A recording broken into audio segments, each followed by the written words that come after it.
Welcome to another episode of Making It Keto, and today guys we're going to be making the famous Girl Scouts Caramel DeLites Samoa Cookies. The only thing is we're going to be making them keto, low carb Samoa Cookies guys. If you want to see how they're made, stick around.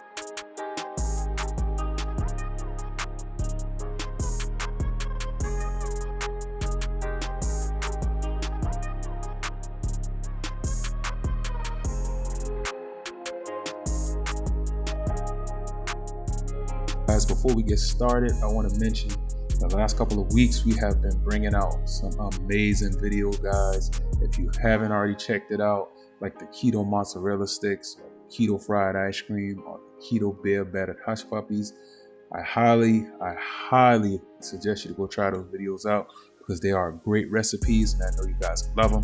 And also guys, if you're not subscribed to the channel, go ahead and hit that subscribe button with notifications, guys. Make sure you hit it with notifications so you can know every time I upload a new recipe, a new keto recipe, so you guys can be in the loop, so you can know. So without further ado, let's go ahead and get into this thing. All right, so let's start off by making our basic keto shortbread cookie. We're going to start by adding in our butter. Also guys, everything that I'm using in this recipe will be linked in the description box below, so refer to that for the exact measurements and exact ingredients that I use. Next, we're going to go ahead and add in our allulose, our sweetener, and then we're going to cream our butter. And by the way guys, you actually don't need the mixer. I'm just using it pretty much to cream the butter and the sugar. It is not needed, so if you don't have a mixer, don't worry. You can all do everything in this recipe by hand. And while this is mixing, we can go ahead and add in our vanilla extract. And once we're finished creaming the butter, we can get rid of the stand mixer and we're going to go ahead and add in all our dry ingredients, which consists of the almond flour and our baking soda. All right, now let's use a spatula to mix everything together. And once everything is well incorporated, you should have a dough that looks similar to this.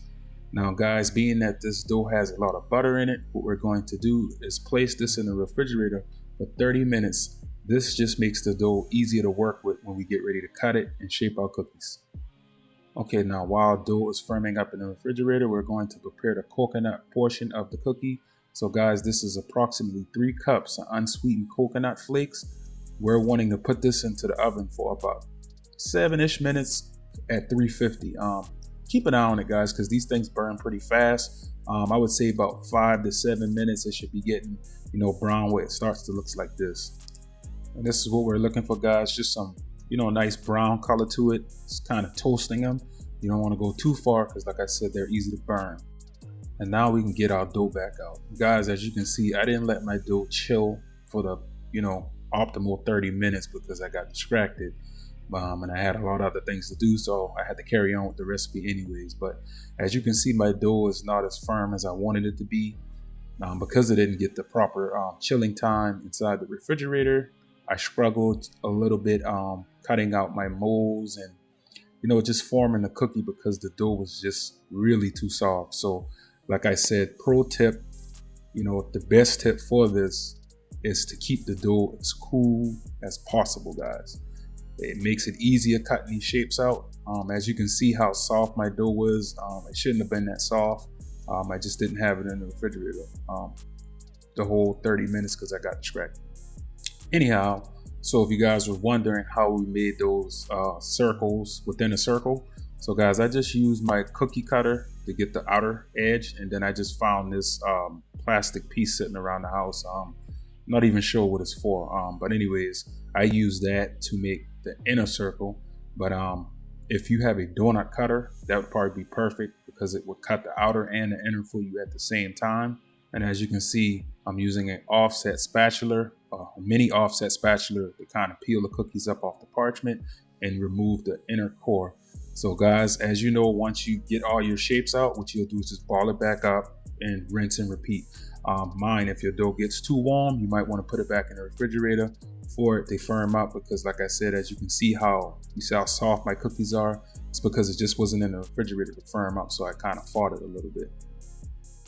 So once you get all your shapes cut out, guys, this is what you should have, and we'll be baking these in a 325-degree oven for approximately 7 minutes. Guys, don't wait till they get brown. You want to pull them a little early because, as you know, cookies continue to cook after you pull them out of the oven. So just keep that in mind. All right, and this is what they look like once they came out, lightly brown to perfection. I had maybe 1 or 2 of them that cracked, but it's okay. So now we're going to take the cookies once they're cooled completely down, and we're going to put them into our freezer. And we're going to let them sit there for 30 minutes because we need them to be as hard as possible to put the rest of these toppings on. All right, now while our cookies are firming up in the freezer, we're going to go ahead and take our roasted coconuts that we did earlier, our roasted coconut flakes, and we're going to dump them into a mixing bowl. And once we get them in the mixing bowl, guys, we're going to go ahead and add caramel to it. Now, this caramel was my caramel that I made, and I have a video recipe out for it. I'll link it in the card above, and it'll be in the description. All right, guys, if you want to skip this part to make the recipe a lot easier, Chalk Zero makes a delicious caramel syrup that will go perfect with this recipe. Actually, the texture of their syrup is a lot thicker, so it helps make that, sticky caramel concoction that we look for when we bite into these cookies. So if you can get the Chalk Zero and just kind of, want to cut down on the labor of the recipe, that would be the way I would go, guys. All right, guys, so what we're pretty much doing here is we're just adding caramel until we get enough, in there to where it makes it sticky, like where it can hold, because this has to go on top of the cookies, so it needs to stay in place. So we just need to add enough caramel to where everything holds together. All right, so now we dress our cookies. So what I'm using here, guys, is I'm using the Chalk Zero chocolate syrup. And the only reason I'm using is because I ran out of caramel sauce, guys. So this won't happen to you, so you won't have to do it. But the reason we're doing this so that the coconut can stick to the top of the cookie, because on a Samoa cookie, it has that layer of caramel right there that holds the actual coconut onto the cookie. So that's what we're replicating here, but I ran out of chocolate caramel sauce, which you won't. So this is what it should look like once everything is on top of the cookie. Everything should sit firm and look just like this, guys. All right, now for the chocolate portion of this cookie, the drizzle and what it's dipped in, we're going to use a Lily's chocolate bar. And guys, you can use whichever low-carb chocolate you want. I just use Lily because I like this brand and it tastes good. So I'm going to use 2 whole bars, and I'm going to cut them down, and we're just going to melt these. Now, guys, you can use your microwave to melt this. I'm going to actually melt mine inside my sous vide cooker, and that's because I can vacuum seal it and then melt it, and then just apply it straight out of the bag. So but whatever you want to do, it's up to you. You don't have to sous vide it like I did. All right, now once our chocolate is melted, we're going to take half of it and we're going to drizzle it over the top of each cookie, guys. Also, guys, after doing this, I would put these back into the freezer for about 15 to 30 minutes to let the chocolate on top solidify. That way you don't, mushy everything all over the place, dipping the bottom half inside the chocolate. And it helps keep the cookie firm. That way when you pick them up, they don't crack, or, the caramel filling don't fall off the top of it. So after you got the drizzle on, let's go ahead and put it back inside the freezer for about 15 minutes. And then we'll dip the bottom in, which you see me doing now.